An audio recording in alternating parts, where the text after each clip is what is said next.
Hello, the concept of generative AI may seem to threaten the job of software engineers, but previous generations of coders have faced similar threats before. Zeb Larson is a writer and software engineer based in Columbus, Ohio. He believes that ChatGPT will not replace all software engineers because there are too few people to do the work, and large projects keep grinding to a halt or experiencing delays.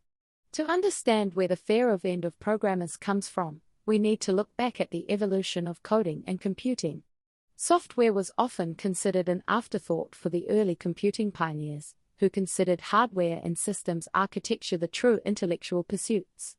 But while programmers might have held a lowly position in the eyes of men like Backus, they were also indispensable. They saved people like him from having to bother with the routine business of programming, debugging, and testing.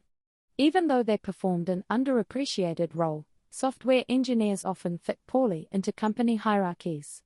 In the early days, thanks for watching.